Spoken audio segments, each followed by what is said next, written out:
Hi, everybody. Welcome back to the 10th of an Hour with Griffin Bridgers. For today's episode, episode 45, we're going to talk about marital trusts and some of the tax issues that can arise under Code Sections 2056, 2523, and 2044. Now, as always, this presentation is not intended to substitute for legal or tax advice. Now, one problem in estate planning is that many simple wills or revocable trusts have sweetheart distributions, which essentially, in a married couple, leaves all of the assets of the first spouse to die, or even some of the assets of the first spouse to die, directly to the surviving spouse. Which seems like it makes sense, but one problem that can arise, amongst others, is what happens if the surviving spouse remarries? Well, there's a variety of issues that can arise. Ultimately, the surviving spouse controls that portion of the estate. So, for example, children of the first marriage could be disinherited down the road. Similarly, the estate of the first spouse to die could end up being used for the benefit of a new stepfamily of the surviving spouse if there's remarriage. And even if the assets aren't used and they're kept firewalled, a subsequent death or divorce after a remarriage could result in erosion of the surviving spouse's estate, including those assets of the first spouse to die through an elective share or family allowance or other rights that are granted to a surviving spouse. And then finally, while this isn't necessarily unique to remarriage, there can be asset protection issues that we'll touch on in a few minutes. Now, all of these issues can be avoided by leaving assets in trust and by limiting the current and/or remainder beneficiaries of that trust to the children of the first marriage.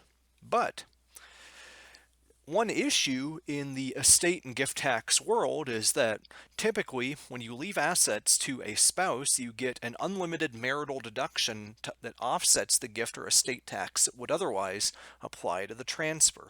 Now that works for an outright transfer, but whenever there's assets that pass in trust, those are often treated as what are known as terminable interests, where the interest of the spouse will terminate during life or at death, and you cannot use the marital deduction for terminable interests generally unless you have a trust or a life estate structured in one of two ways. One is that you have a life estate with a general power of appointment granted to the surviving spouse, or you have a life estate with the option to make a qualified terminable interest property or QTIP election.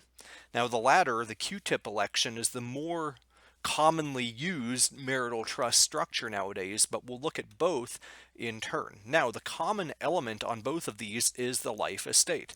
So under the relevant code sections for transfers at death, 2056, or transfers during life, 2523, a life estate for a spouse has to meet these elements. One is that the spouse is the sole income beneficiary for life, or if it's not income producing property, the spouse has to be the sole beneficiary entitled to use the property, which might be the example for a residence, whether it's a life estate or a residence trust. Another requirement is that the spouse has to receive all of the income of the property at least annually for the rest of his or her life. So the income can only go to the spouse for their lifetime and nobody else. And similarly, there can't be any power to appoint to anybody else during the spouse's life. Now, what this essentially means is that the trustee cannot distribute principal to anybody but the spouse, but principal distributions are not mandated. Now, one caveat to that is that typically this would allow the spouse themselves to hold a power of appointment to direct assets to other people, but that power can't be held by anybody but the spouse.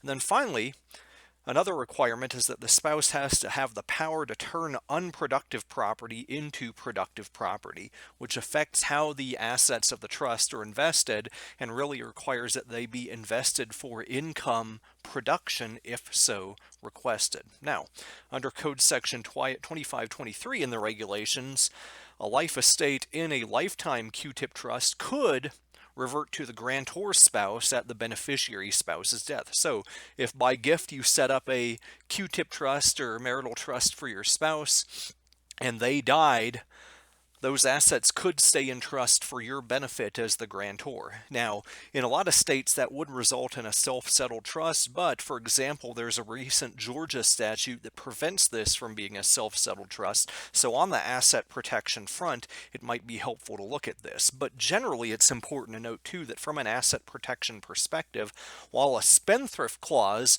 prevents a beneficiary like the surviving spouse from assigning assets for the benefit of a creditor, one drawback is that anytime you have a mandatory income interest, a creditor could potentially garnish that income stream.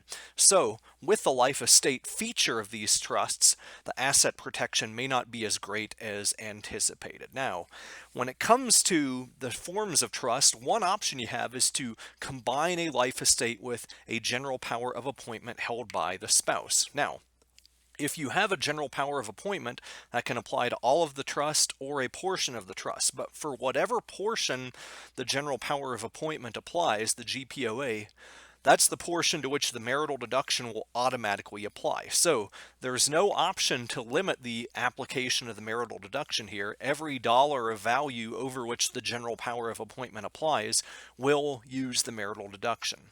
Now that general power of appointment can be for life or testamentary only. But to have a general power of appointment, you have to include the spouse's estate, the spouse's creditors, or the creditors of the spouse's estate, or even all four or a combination thereof. Now, what this results in general, with the power of appointment is the lack of ability to fully control the remainder of the marital trust by the grantor's spouse. So this doesn't solve that remarriage issue perfectly that I mentioned at the beginning.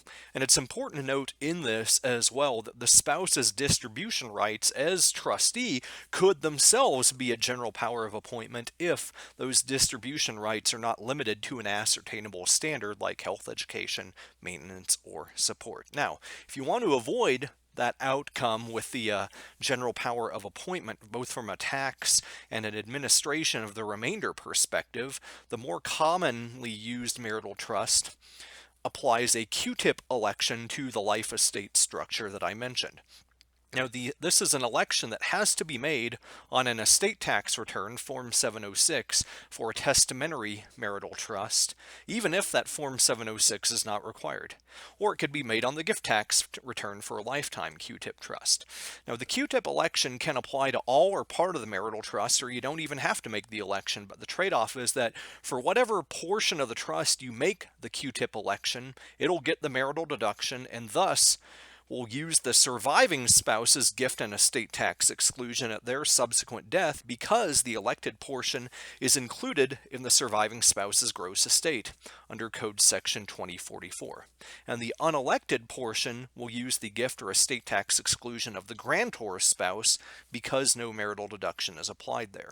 Now, a practice note here, if you want to be able to preserve the ability to make a partial Q-tip election, is to not give a spouse a general power of appointment, because this can override the election to cause double estate inclusion, both in the estate of the first spouse to die and the estate of the second spouse to die. Keep in mind on that note that trustee rights in the spouse as trustee could be a general power of appointment if not sufficiently limited.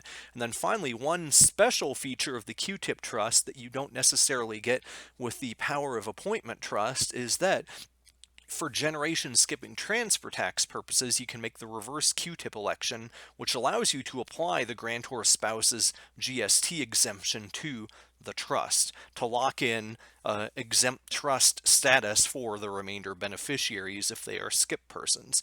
Otherwise, with something like the general power of appointment trust, there's what's known as an ETIP, an estate tax inclusion period, which prevents any application of GST exemption until the surviving spouse's death. And one problem is that through portability or otherwise, there's no way to preserve the GST exemption of the first spouse to die for the surviving spouse. That is it on marital trusts. As always, if you have questions or topic suggestions, you can email those to me at griffin.bridgers@gmail.com. Thank you again for listening to this episode of the 10th of the Hour, and I look forward to seeing you in the next one.